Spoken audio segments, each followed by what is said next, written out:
Hana Power. And And I'm yes. Who do we have here? you can introduce me. Go ahead. No. What's your name? I'm sorry. No, I want you to introduce me, please. Oh, okay. Yes. We have the very talented Jennifer Prettyman joining us today. Hello. Hi, Jennifer. Thank you for joining us. We're excited to get to know you a little bit here today and dive in. This is not your first time on the podcast. You were wonderful and joined us to just do all sorts of picks and opinions on Oscar noms before, and now we're excited to have you on and actually talk about you and film. Yes, are we going to do that again, by the way? Because I need to catch up on some of the films if we do. We could, if you're interested. Yes, Okay. I think we should. We'll reserve a spot for you then. Yeah. Okay. We also have a lot of catching up to do on the nominations. There's so many. There are some that I've never heard of, and there are some that I'm like, really? This one? Like, really? Right? I know. It's going to take a while. We'll have a whole thing about that. So don't you worry. Stay tuned. Yeah. That's the thing. Yeah, that's later. Right now is all about me. That's Exactly. All about me. Today we're here to talk about Jennifer. So to get started, before we have a lot of film stuff to jump into, but kind of want to learn about you a little bit, just on a personal level. So could you tell us, something unique, exciting, fun, interesting about yourself, skill, adventure, fun fact, anything? Yes. Okay. Well, we're going to go back a ways. Because as of lately, my life hasn't been that exciting. So let's go back to the day when I was an actual crime fighter. Not exactly, but I love it. I tell people this and they don't believe it. For some reason, I don't know why I'm actually a lot stronger than I look. But so okay, here's my story. Back in the day, back in the 90s, I lived in Hollywood and I was a member of the Los Angeles Guardian Angels. And to those who don't know what that is, there are still some chapters around. Curtis Lewa was the founder, and I'm sure you'll recognize the Angels by the red berets. And anyway, so yeah, we would just go out on patrol, and if we were to see anything going down, any type of crime, we would literally, interject ourselves into that situation and stop it.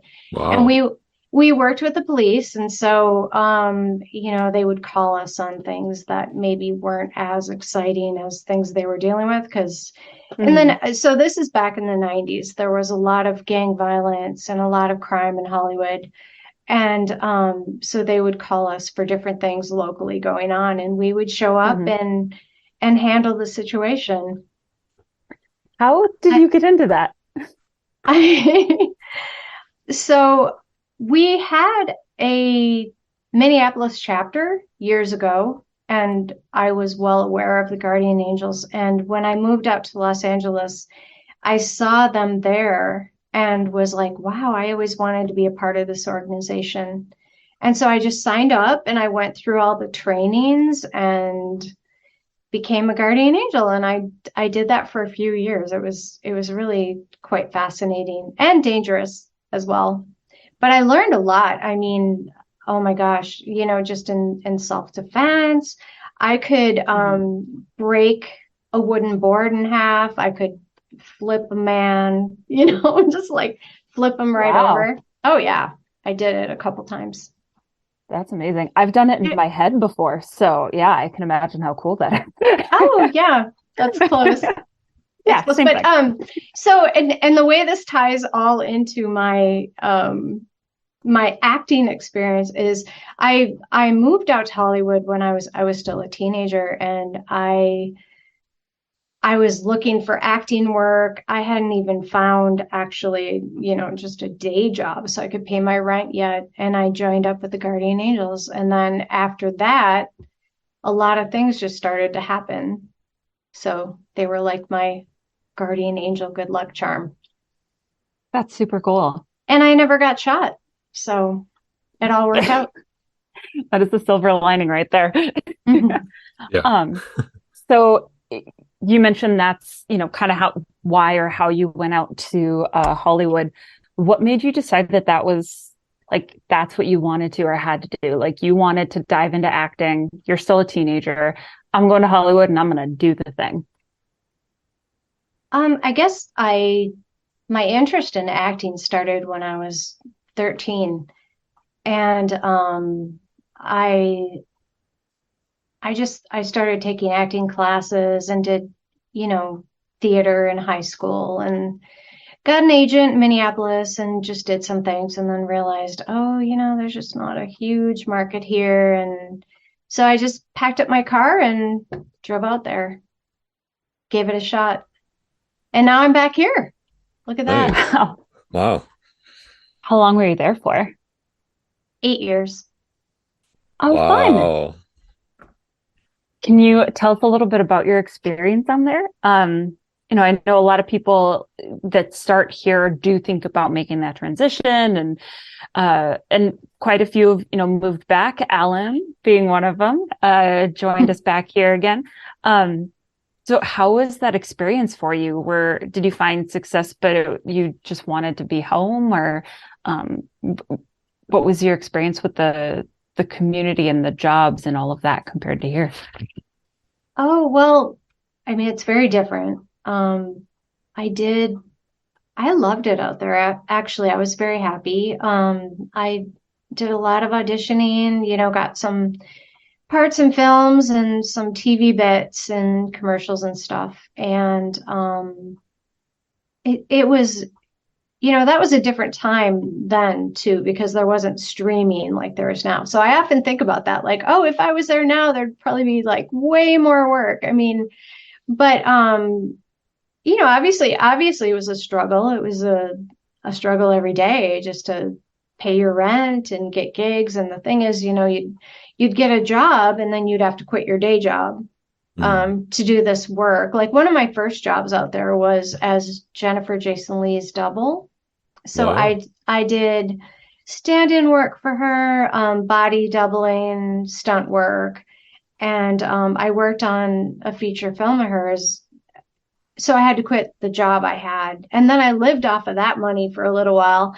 And then that money runs out. And so, of course, you have to get another job to pay the bills. Yeah. And Yeah. then another gig comes along. And so you have to let go of that job. So it's just like a constant struggle to just kind of get by. Yep. I mean, it's really difficult to make a living as an actor out there. Just because there's so many people obviously trying to do the same thing, and everything is so expensive. Like I've thought about moving back out there in recent years, especially like in the winter. Every winter I'm like, why do I live here? I need to go back to California. But it's so incredibly expensive. It's like almost impossible, and the quality of life is just not as good as it is here. Because I mean, people live out of their cars because you can't afford even to rent a studio. So yeah, I'm not sure I want to go back to that. But anyways, I ended up getting married and having a child, and I just my lifestyle changed, and I didn't want to raise my kid out there. My family was here. I do have some family in California, but my parents were here, and I just was like, I said to my husband, maybe it was his idea first. He's like, we got to get out of here. This is nuts. So ended up back here, and I'm still here. Here I am. Here you are. Well, that's interesting. So your path kind of led you through Hollywood for 8 years. Mm. Um, I guess what did you learn between there and here? What are kind of some of the dynamics or differences between I guess yeah, let's stick with film and then TV, I suppose, if there is any here, but not really. But Right. So I was union, and then when I moved here, I was paying these union dues, and it's like there's no union work here. So right, I kind of put that on hold and stopped doing that. It's basically all non-union. Um, and I found that a lot of the work just doesn't pay anything, So it's and you're limited. Obviously, there isn't as much work. And so then I decided, well, you know what? Since the roles and too, after you've acted for a while and played this role and that role, you don't want to do that again. You want more interesting roles that are, different from what you've played before that are going to challenge you a little bit. And I wasn't really finding that. And so I thought, I write. I mean, I've always written. I've always been a writer, and I thought I'm going to write my own stuff and make my own movies. And so then I started doing that. So I started writing and producing and directing and doing my own thing, which not only do you not make any money that way, but it costs quite a bit. So, but you have this piece of work that you've created that's yours. And so um, it's it's rewarding. But I guess the difference is it's extremely difficult to make a living here in this field. Unless, I mean, of right. course, you can do more commercial work, Hmm. industrials, things like that. But the real true creative stuff that we love to do, to make a living at that is almost impossible, unfortunately. You have to love to travel, right? As they say. Yeah. How did you maybe enjoy or how was it sort of internally for you to transition from actor to writer, filmmaker, director, all of that? Because it's definitely the two. I mean, having acted absolutely severely helps, your outlook and everything in those other roles, but it's still super different. I mean, it's vastly different. How did you, did you find that transition pretty easy, or did it take maybe a couple films to really get your feet set and say, okay, this is the type of director or filmmaker that I want to be? So with myself, I found that I would be on set. I was hired as an actor and I'm doing this role. And I'm watching, having been on many, many film sets. I've acted in over 50 films, and just watching the crew and what's going on. And it's like, oh, I wanted to have a little more control. It's like maybe we should do this or could do this. And so you start giving input and just wanting to do more because I mean you've been on a lot of sets, you know how things work. And you it's to be honest with you, just acting in a role now is difficult for me because I'm so used to doing so many other things. Um, just even with I mean because I've pretty much every credit there is almost I think I've done except editing. I haven't edited anything. Mm-hmm. That's probably for the best. But I just really love being a part of every aspect of filmmaking. I mean, even if it's craft service or locations or Yeah. behind the scenes photography or videography, just Hmm. everything. I find it all so interesting. Me too. So I don't know. I love being in front of the camera, but behind is great as well. And obviously, you're going to have more opportunities if you're willing to do more things. So let's talk about one of your films, The Interview. Mhm. Remember which Z Fest that was? Yeah, that was back in 2012. Yeah. Z Yeah, Fest that 3. was one of the was it three? Was it Okay, yeah. 3? I think it was 3, yes. Because I didn't know what Z Fest was. I obviously it was new at that time. A lot of people weren't sure what it was, but it played at a theater at the Icons or whatever it's called now. Yeah, a really nice theater. So it was just kind of like, huh, you can actually show your films in a theater here? Yeah, yeah, that was I believe that was the first thing that we've worked on together. And Right. Minus a feature film we worked on maybe beforehand, perhaps. I think that was Was that after. was that after? I think that Okay. was 2013. Okay. Yeah. So So tell us about the interview. So did you write, direct, talk to us about that? yeah, all of that. Yeah. The whole experience. The Oh, you did whole all of it. Yeah. the whole thing. Yeah. Yeah, that was a lot of fun. I have to say that film probably was the most smooth of, went so smoothly. I mean, it was unbelievable actually. I can't think of one thing that went wrong. And usually, when you're filming, there's always something. There's always something, and you get through it, you get past it, but there's always at least that one thing that goes wrong. Nothing went wrong during that whole shoot. We shot at that film studio and everything was so smooth. We got it done in a weekend and yeah, it was a lot of fun. That was probably my easiest shoot ever. And you were on it, Alan. Maybe that's why. Maybe that's why it went so smooth because you were there. I was pretty green at that time. I didn't I don't need what camera did Jesse use? Was it Jesse who did camera? Yeah, Jesse Meal. Yeah. Yeah, I Mhm. gotta find it here.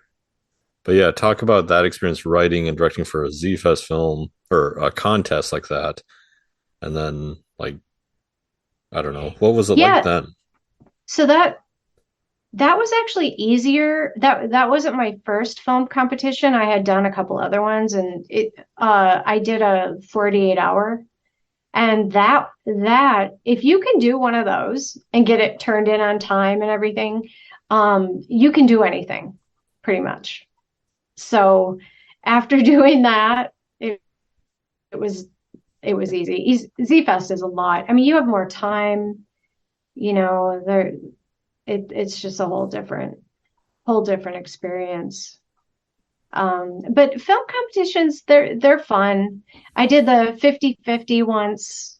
I think I did that one actually before the 48. Oh, Um, and I mean, it's fun because of the camaraderie with all the other teams, and you get to watch all of the films together in a theater. And then afterwards, you can re-edit the film and submit it to other festivals, and that's what I've done as well. So I did a Z Fest film for the 2023 Z Fest.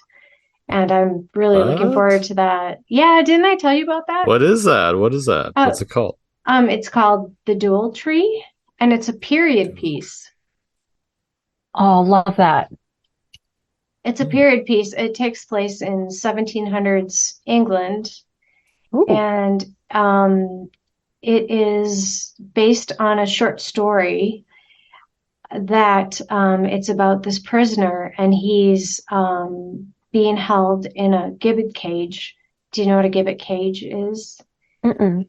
Um, And so back in the day in the UK, they used to string people up in these gibbet cages when they were sentenced to death, and they would hang it from what they called a dual tree. And Hmm. so you would be just left there to die. And so this film is about this prisoner, and he's, in this gibbet cage, and this young girl named Rose comes daily to visit him and he kind of seeks his salvation through her.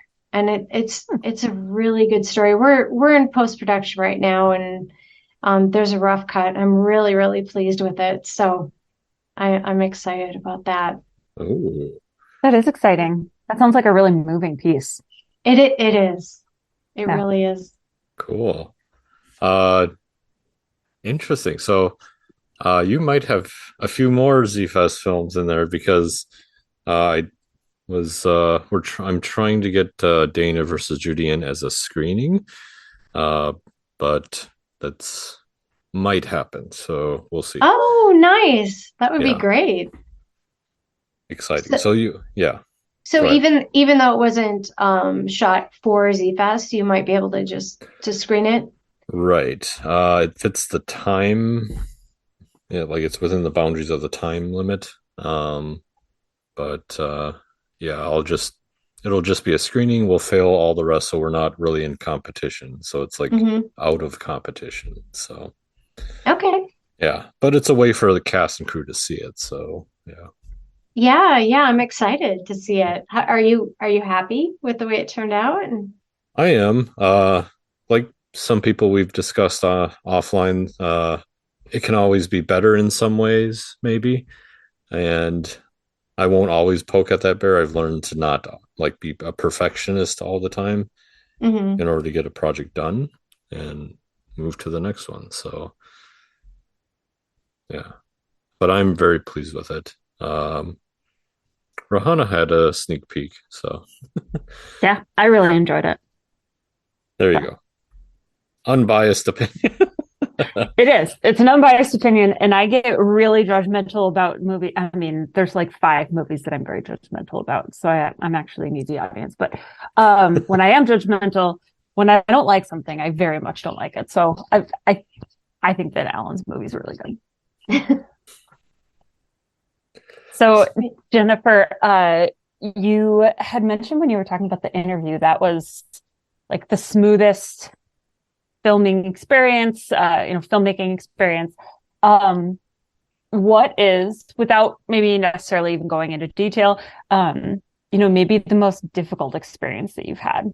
I mean, I know we've all had it, or the most difficult thing that you found as a filmmaker or an actor or something like that. Because I know a lot of people say location finding or budgets or things like that, but there's always one thing for everyone that might be a little different and say, no, this one experience makes this particular piece of the process just my nightmare. What is that for you? Right. Well, like I was saying before, there's often things that go wrong. And I can pretty much deal with anything that goes wrong um, during a shoot. I'm a problem solver. Mhm. So it's like, okay, so this is going wrong. So let's figure out how we can fix it. And I'm really Mm-hmm. good with, you know, coming up with things and just, so that's kind of that's to be expected. And that Mm-hmm. doesn't freak me out that much. What really gets me is when you've worked on a project and it doesn't get finished. That that to me, Mm-hmm. that to me is the absolute worst. It drives me insane and it happens, and I'm sure every single actor and filmmaker can relate to that. Mm-hmm. And there's really no reason for it. I personally, like, anything that I have produced on my own has gotten done. And it doesn't matter. Like, there have been some really, I mean, I'm talking at the last minute, like crew members back out or an actor backs out or whatever. I've always been able Mm-hmm. to replace them or just like reschedule and make things work. There's always a way to fix things, always.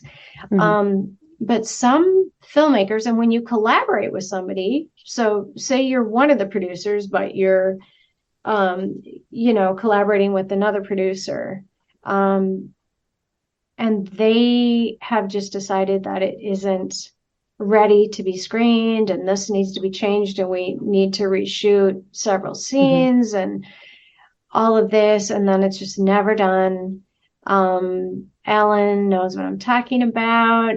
Yeah. And it just goes on for years and years and years.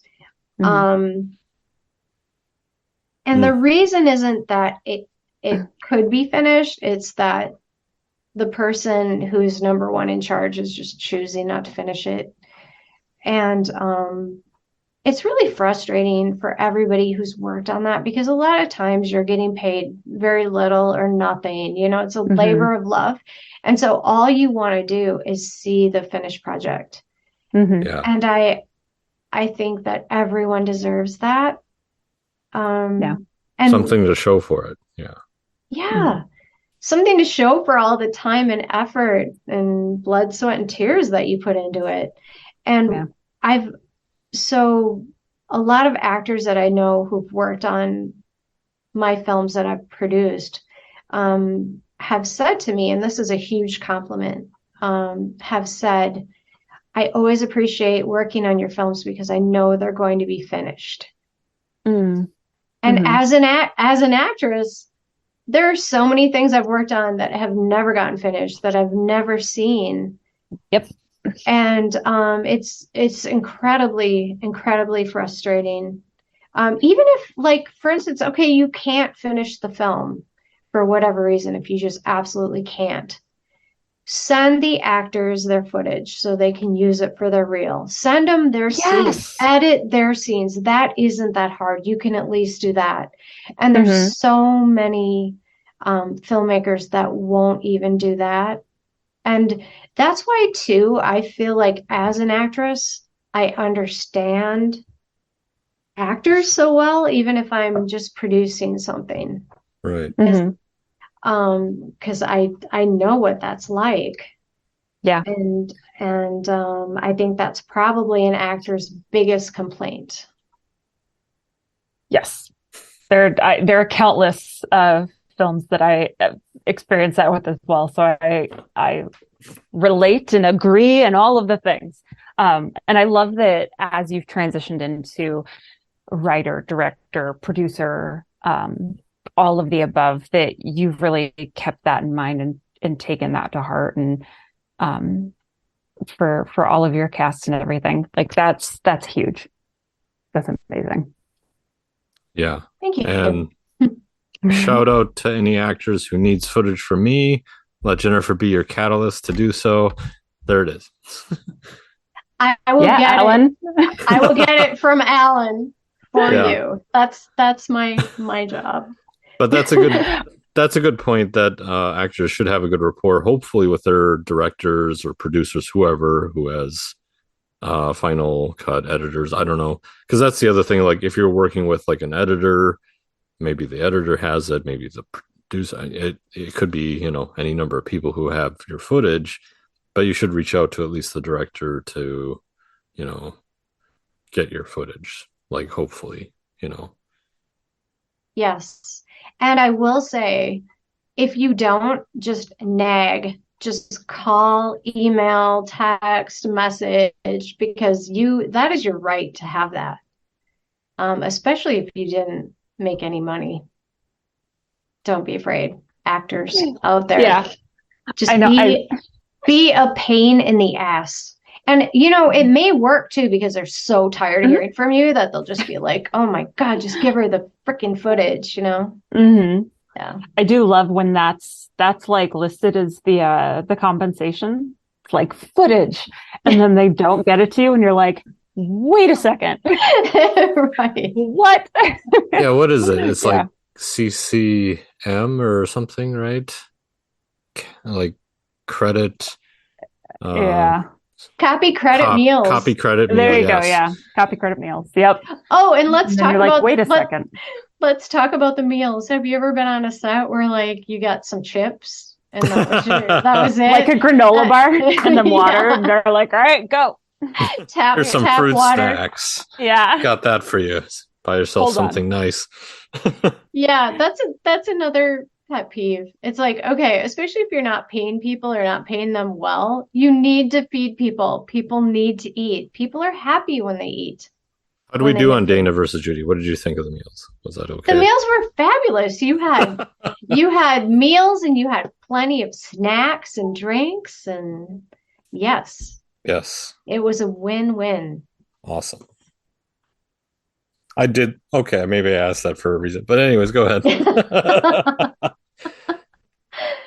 Oh, Got to make yes. productions, fun if you're not, you know, like a big Hollywood production or even a like smaller, biggish indie film. You should at least like hopefully make the experience delightful in some ways. Um, I guess like thinking about how you make your films, like what I don't know, how do you work out your well, not your budgets, but like how do you want to make the experience for people really on your sets or even as an actor? I don't know how you do that for other people's sets too. I think it's really important just to be straight with people from the beginning. You know, hey, I'm making this film and it's low budget, or this is my budget, and what are you willing to work for, or will you do this for free? I promise you'll get a copy and food and everything, or, if you can pay people something, but just be upfront and have that agreement from the beginning. Because I think on a lot of film sets, people come in with a, different idea and things weren't made clear to them. And then they just get really upset because it wasn't what they expected, you know. Um, I do have kind of, it's a funny story now because it's over with, but like, so when I was making this film that Ted Dewberry directed, it was called Chalkboard, and it's basically it's not feature length, but it's longer than a short. So, when you submit to some festivals, it might actually be in the feature section. But I had hired this actor, and he it was very low budget. I was co-producing this, and for free. I was just helping out, and everybody knew from the beginning. It was like, this is super low budget, but it's going to be a really cool film. And we hired this actor, and he knew everything up front. The shoot was scheduled.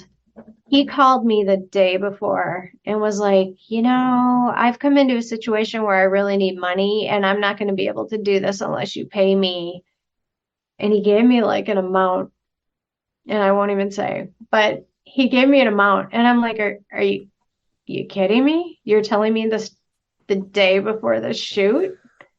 Oh, And he's like, yeah, I don't have a ride. My car broke down. I'm like, hey, I'll come pick you up. I will do whatever you need to get you there, but this isn't my money, and I can't like just give you the money you want right now. Um, oh, and he was like, well, I'm sorry, I'm not going to do it. So I had to find an actor, which I did. And the actor that I found turned out to be so much better than what he ever would have been. So it all worked out and it was fine. okay. But Wow.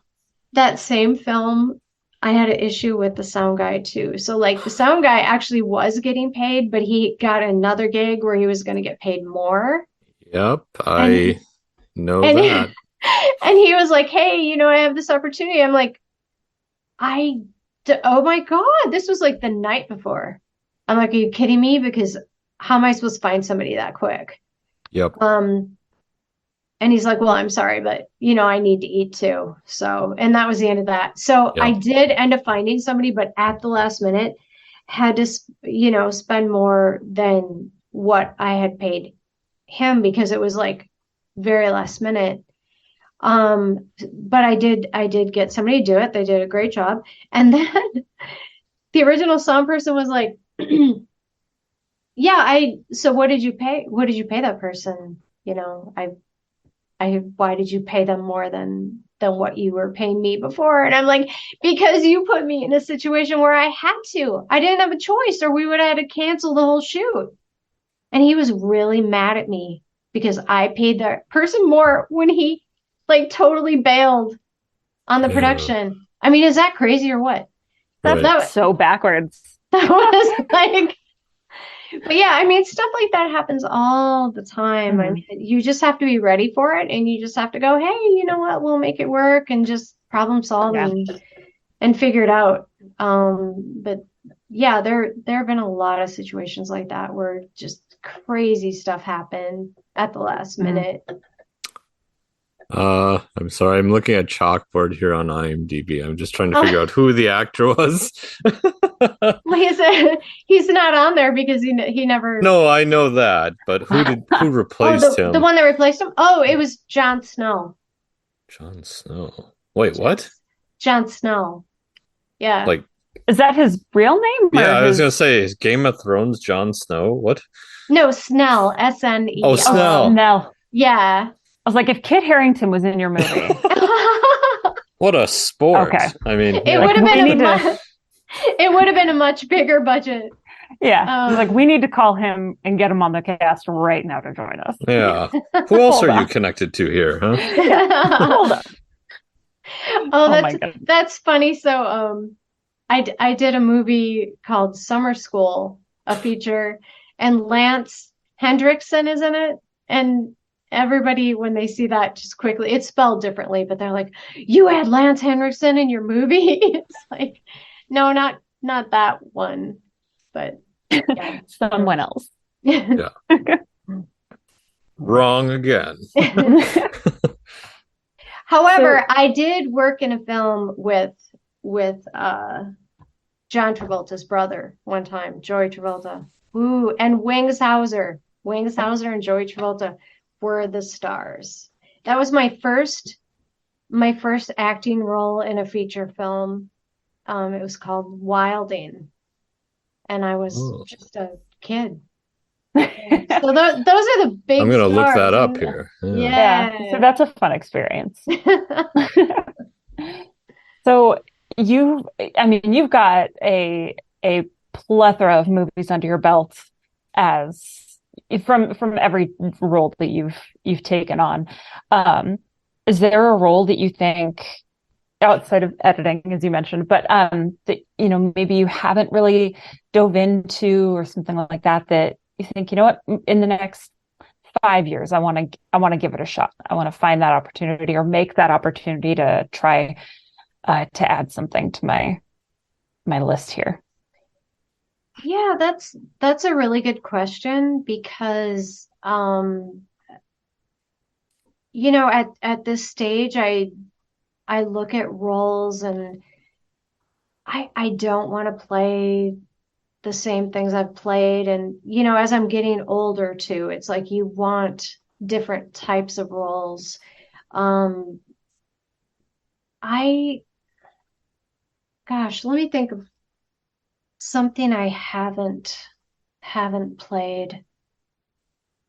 I've played a murderer, well, a few times. I've played the victim. That's not as fun as playing a murderer. Um, I mean, what would I like to play? Or maybe even like a genre. I would love actually to do a musical. I haven't done a musical. And I do sing. You do sing. I Okay. do. So What are you, like tenor? What are the different octaves? Alto, soprano. Yeah, they're soprano. okay. Soprano. Yeah, that's maybe that's my next deal. I would love to play in a musical. I haven't yeah, because I've done comedies, horror, drama. Um Any sci-fi? yeah, actually Checkboard was considered sci-fi. Hmm. The last feature film that I worked on, well, I might as well talk a little bit about that. Is called Dalwa, and it's in the festival circuit right now. We had a local screening for cast and crew. Mm-hmm. But that's it. It's just kind of It's been submitted to different festivals, just kind of waiting to hear back. And that was probably one of my best roles, I would have to say. It was I play a single mom who's raising a young son, and without giving too much away, actually, my child has an accident and dies. Maybe I'm giving too much away, but I won't tell the ending. But I did a lot of crying in that film, and it was very emotional, and it was draining, because you have to really reach inside to um, be able to put yourself in the place of this person and just react. And which isn't hard for me, actually, because I think about things that I've gone through in life and difficult times and tragedies, and I've had my share. So I'm able to pretty much cry on cue, which and sometimes you have to cry over and over and over again because you do several takes of the same scene, and Right. that can be really draining. And when we were filming that, COVID hit, so then we were set back for about 6 months. We had to stop production, and then we got back to it, and I just kept hoping that the wonderful young actor who played my son didn't grow, because he was at that age where, at any moment his voice was going to change or he could get taller, because I mean, we filmed that, over a year's time. And then we're set back like 6 months. So, but luckily he stayed the same. And it's what's really funny about that is that same actor was in The Dual Tree, my most recent film, and he is now taller than me and has the voice change and his hair is different. And I thanked him. I thanked him for just waiting till we were done shooting Dalwa. But I would have to say that's probably one of my favorite roles and most challenging. That's so exciting. It does sound really emotionally taxing, but that in itself makes it that much more exciting to get to watch and experience. There's just so much more connection with that. So that's fantastic. And so I helped produce that film and starred in it. But the director, I'll just give him a plug here, Alex Susko, he wrote it, directed it, shot most of it, produced it. I mean, it's his baby, really. Sounds familiar. Yeah, exactly. And he even had a role in it. Yeah. Oh, that doesn't sound familiar. That's your next thing, Alan. No. Yep. Gonna get Alan in front of the camera. The best I would do is like a Hitchcock move where I'm walking a dog in the background or something, but that's it. Just background? Okay. Background, yes. You don't want to like Stan Lee it and like have just this one funny line in all of your movies or something? No. Stan Lee. Well, Stan Lee, he's not really directing it either. He's, he's the creator. That's true. So right. But Scorsese. Scorsese. Is he in his films? Taxi Driver. Oh, it's been a long time since I've seen that. Yeah.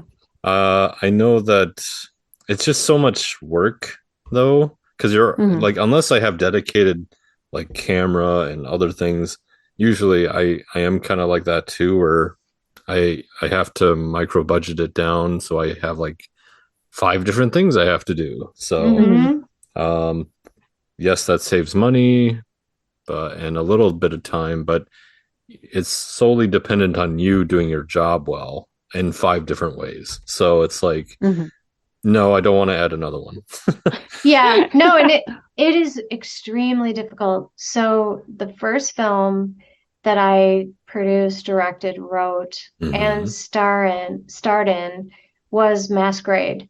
And it was, I mean, And that was a dramatic role too. So, emotionally you're trying to be in character, and at the same time you're like, oh wait, when is craft service coming? And did you order the pizzas? And, we were on several different locations throughout the filming of that movie.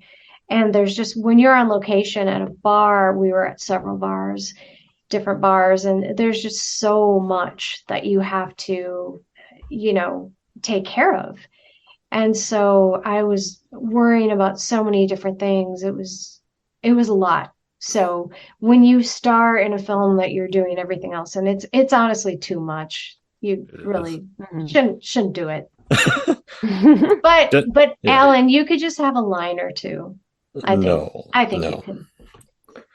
I would have Denzel explain that with Antoine Fisher, where he had to be like, do the take and then go around and watch it. And then do we have to do it again? And it's like you compound your time like that if you do that. So it's just kind of like, if you have very little time to begin with, if something goes wrong, like in some sets, we had an issue, but with like Dana versus Judy, right?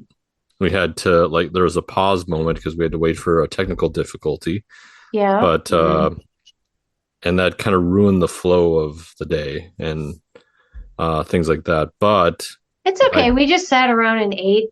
Ate more. Yeah. I got to know everyone a little bit more, finish off craft service. So, the really important stuff. Yeah. That's the joy of it. You're like, hurry up and wait. But I think it's funny when you talk about making your own films. I'm just thinking back to the previous two major projects I did. One was in French, and the other was like improvised, completely scriptless. So when I got to Dana versus Judy, it was like a breeze compared to like, there's a script where we know what we're doing ahead of time, and it's in English. So, and you've been challenging yourself. Yeah, you are so organized too. I mean, you are really. That's debatable. Like, you asked me to come on as assistant director, and you handed me like, you had all the sheets and the shot. You had the shot list was like, perfect and in order, and I was blown away. Well, we had like extra month to prepare for it. Plus, we were in training for like 3 months, so that kind of made it easier once we hit the 2 big days of production. So yeah.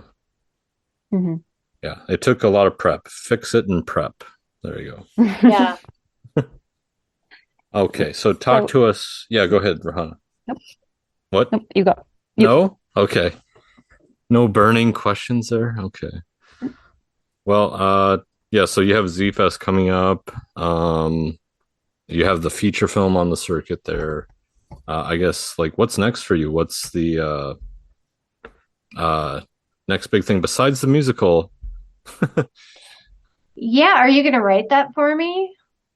We could collaborate, come up with something. There you go. Oh, like a Damien Giselle type of thing, or what do you think? That's the next thing, Alan. You haven't done a musical, right? Yeah, I don't like musicals, so what? Rude. Generally speaking, I do not gravitate towards musicals. Yeah. So you haven't gone on Disney Plus and watched Hamilton, is what you're telling me. I did. That was good. Okay. But I'm not I don't go out of my way to go see a musical per se. So. Have you seen Les Miserables? Like the best musical ever made? I've seen pieces of it. Pieces of it? Yeah. Yeah. I mean, just like Jennifer was saying with her one, with the role, and it's emotionally taxing. You have to cry repeatedly, like just diving deep into that emotion. I immediately thought of Les Mis, and Anne Hathaway, because she had to do shot that song. I don't remember how many times I read, but like multiple times. And she is so emotionally in, but like bawling and singing her heart out, and it's the most heartbreaking piece of the movie, and it's amazing. I can't. Alan, it's so good. Oh, this is breaking my heart. So I've seen the original film, the classic, the French version, all the other American versions. I've seen the musical live several times, and I've read the book. And Alan, you just seriously. I'm just not a musical guy, sorry. That's So amazing. I But the story, it wasn't originally a musical. It's Mhm. it's a okay. classic story that was made into a musical. Oh, that must hurt the So author. He must be turning in his grave, you know. It's like It was done so well. It was done Oh, okay. perfectly. Okay. Hmm. Okay, so Wow. moving on, Moving on. we won't be making Your a next musical. thing, not my next viewing. That's all right. So, Jennifer, really two big questions left. One, if people want to reach out, connect with you, work with you, maybe see any of your films, how do they get a hold of you? How do they watch your stuff? Oh, yeah. So, well, all of my short films are on Vimeo and YouTube. So I have Mhm. channels on those. You can just Google Jennifer Prettyman, YouTube, Vimeo, and they're all public, I think. So you should be able to watch them. Mhm. I'm on Facebook. You can message me. You can email me at awhall@comcast.net. You can get a hold of Alan and say, hey, I want to talk to Jennifer. And we're gonna all get together and write a musical. Yeah. And um and yeah, I don't have any upcoming. Actually, I may be speaking at a new film festival that's coming up, but I don't have all the details yet about that. Mhm. New I film That's festival? exciting though. it's a new one. Yeah. I was just Mhm. contacted about it. Do you want to asked if I wanted to come and speak and show some films. So Hmm. yeah, That's so I'll cool. have more details as I get Mhm. them. But yeah, I haven't done any conventions in a while, which I kind of miss. I used to do Crypticon every year, which is kind of fun because you see a lot of the same people and filmmakers, and I always have DVDs available. For those of us who still like DVDs, I Yeah. Yep. personally, every film I do, I make a DVD of it because Mhm. Oh, I'm a memorabilia fanatic, posters, DVDs, and you need Yep. those for conventions too. So, right. Yeah. Mhm. if you want any of my films on DVD or posters, I would be happy to, let you have those as well. So, you made a sound, Ellen. Are you not a DVD guy or? I made a sound. What? Yeah, you did a How dare thing. you accuse me of that? Or maybe it was a face because No, we're on Zoom, so I love no, I love hard copies of things. Yeah. Mhm. It's and also it's part of marketing like you mentioned, so Mhm. um I guess yeah, a lot of things aren't on like physical copies anymore these days. Yeah. It's all digital, so like you said, streaming. But yeah, no, that's a great idea. It's kind of nice that you do that because I want to do that, but I want it to be like perfect, like a nice Mhm. cover art and everything, you know, and I know oh that costs yeah, money. it's a lot of work. It really is. Yeah. But it's so worth it just to have that, just that little piece in your hand. Like you can like Mhm. this is Mm, it. It has all these, I like to have behind the scenes bits on it and Aw. I put the oh, trailers. It's fun to have extras, DVD extras, Mhm. yeah. commentaries.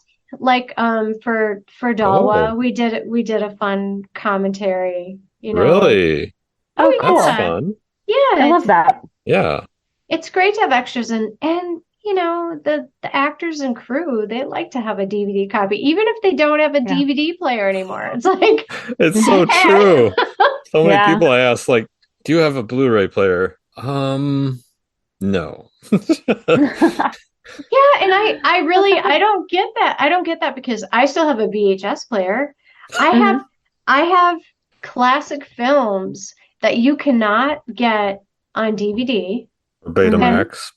and they're not streaming. But I Yeah. have the VHS copy. You know what I mean? Yes. It's like his if you love old movies, Mhm. a lot of them you'll never get to see. You may Yeah. get it on VHS, but if you no longer have a VCR, how are you going to see it? Hmm. Right. Exactly. Alan, you made a noise again. You laughed at me for the VHS. I did. I did for that. Yeah. That's okay. I just got rid of our VCR like a year ago and still had all of my VHS tapes until about a month ago because I was so like I didn't want it. And I have some of those on DVD and Blu-ray, but I was like, no, I just love this. I've had it since I was like so small. Um, and just got rid of them. But yeah, I mean, sometimes that nostalgia even is it's strong. Hmm. Oh So I yeah. And understand. so if you're a fan of classic films, I have some VHS copies of movies of Frances Farmers. I don't know if you're familiar with her. She was an actress in the 30s and 40s, and Mhm. there was a movie made about her called Frances that Jessica Lange played her. Mhm. Um, anyways, so I have some of her films on VHS that you will never get anywhere else. You'll never be able to see. I had I knew this guy back in Hollywood that was able to get them for me. And Wow. so anyways, yeah, do not get rid of your VCRs. Don't. Just hang on to them. Yeah. Don't let Alan shame you. Yeah, don't. Hey, Don't And I let him own a laugh at you. VCR. It's in the closet, Oh, but, you know. oh, you have one still? Oh, okay. All right. I picked one up at like a garage sale type thing. So it's like, oh, okay, maybe if I yeah. never needed to, I guess. I don't know. Why not? They're Transfer cheap. stuff. Yeah. Oh, yeah. Yeah, All okay. right. Well, all right. Then I forgive you for your For the snarky laugh. comments. All right. Um, so Jennifer, before we let you go, we've got one more question. It's the biggie. Uh, Ooh, what do you want people to remember you by? Whether from working with you or maybe just from, having watched your films. that is a big question. Hmm. You should have prepared me for that. Hmm. We really should. I don't know why we don't do that. Well, okay, It's a test. I guess as much as I think that film and the arts are are important and are vital to a person's happiness. At least I think so. Because like even people that don't create or aren't artists themselves enjoy, right? They enjoy watching movies or going Mhm. to the theater or art. And I think that's a big part of what makes people, happy and what makes them feel things. So,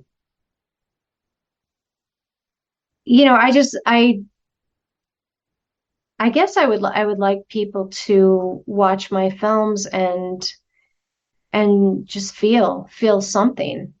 Um, whether it's, you know, anger or laughter or tears or whatever it is, just to feel because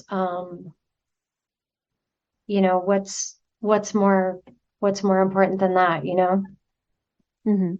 that's pretty much what it's all about. And I don't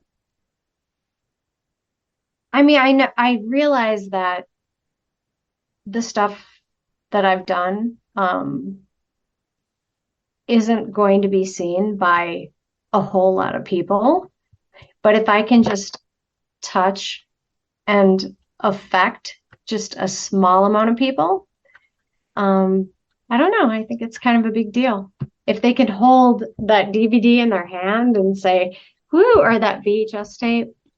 Actually, I don't have any VHS tapes of any of my films. Maybe I should. Really? Oh. Do it. I love Um, that though. yeah, that's about it. Yeah, that's fantastic. Just building that connection for someone. That's like you said, that's so much of why people watch movies and TV shows and everything is to go into that world. So I love that. Right. I mean, like, how many times have you seen a particular film and it's just changed the way you feel about Mhm. so many things? You know, like Yeah. you can look at something completely different just by having watched a film. And I'm Mhm. not saying that my films are going to do that, but just I mean, if it just makes you feel anything at all. Mhm. Absolutely. Well, Jennifer, thank you so much for taking time to come and hang out and chat with us. Um, really enjoyed getting to know you a little bit better and just spend some time together. Well, thank you for having me. This was a lot of fun. Appreciate it. Absolutely. Absolutely. And until next time, this has been Film in Minnesota.